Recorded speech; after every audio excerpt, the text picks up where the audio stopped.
ಒಂದು ಹಸಿರು ಕಾಡಿನ ಮಡಿಲಲ್ಲಿ ದೊಡ್ಡ ಮರದ ಎತ್ತರದ ಕೊಂಬೆಯಲ್ಲಿ ಮೈನಾ ಹಕ್ಕಿ ತನ್ನ ಗಂಡ ಮತ್ತು 2 ಪುಟ್ಟ ಮಕ್ಕಳೊಂದಿಗೆ ನೆಲೆಸಿದಾಗ ಮಳೆಯ ಋತು ಆರಂಭವಾಗಿತ್ತು. ಆಕಾಶದಲ್ಲಿ ಕತ್ತಲಿ ಮೋಡಗಳು ಗುಡುಗು ಕಚ್ಚಿಸ್ತಾ ಇದ್ವು. ಗಾಳಿ ಕೂಡ ಜೋರಾಗಿತ್ತು ಮತ್ತು ಮಳೆಯ ಹನಿಗಳು ಸುರಿಯತೊಡಗ್ತವೆ.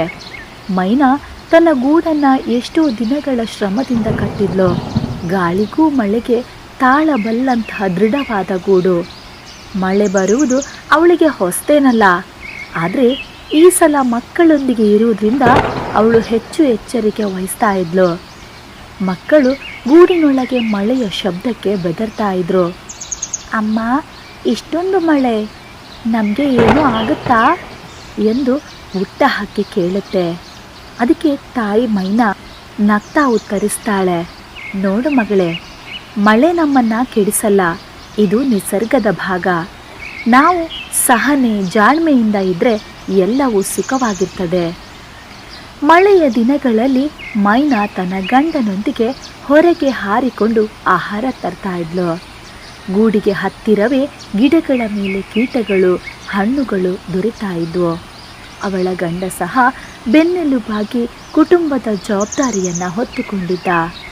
ಕೆಲವು ದಿನಗಳ ಬಳಿಕ ಮಳೆ ನಿಂತಿತು. ಗಾಳಿ ಕೂಡ ಶಾಂತವಾಯಿತು. ಸೂರ್ಯನ ಕಿರಣಗಳು ಮರದ ಎಲೆಗಳ ನಡುವೆ ಕಂಗೊಳಿಸ್ತಾ ಇದ್ವು. ಚಿಕ್ಕ ಹಕ್ಕಿಗಳು ಹೊರಗೆ ಹಾರಲು ತಯಾರಾಗಿದ್ವು. ಅಮ್ಮ, ನಾವು ಹಾರಬಹುದಾ ಎಂದು ಮಕ್ಕಳ ಪ್ರಶ್ನೆ. ಆವಾಗ ಮೈನಾ ಹೇಳ್ತಾಳೆ, ಹೌದು, ಈಗ ನಾವೆಲ್ಲರೂ ಸ್ವಲ್ಪ ದೂರ ಹಾರಿ ಆಟವಾಡಬಹುದು, ಆದರೆ ಆದಷ್ಟು ಬೇಗ ಮರಳಿ ಮನೆಗೆ ಬರೋದನ್ನು ಮರಿಬಾರ್ದು.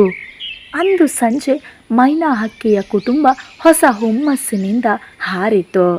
ಮಳೆಯ ನಂತರ ತಾಜಾ ಗಾಳಿ, ಹೊಳಪಿನ ಹೂಗಳು, ಹಸಿರು ಎಲೆಗಳು ಎಲ್ಲವೂ ಹೊಸ ಸಂಸಾರಕ್ಕೆ ನೆಮ್ಮದಿಯ ಸೂಚನೆಯನ್ನು ನೀಡಿದ್ವು.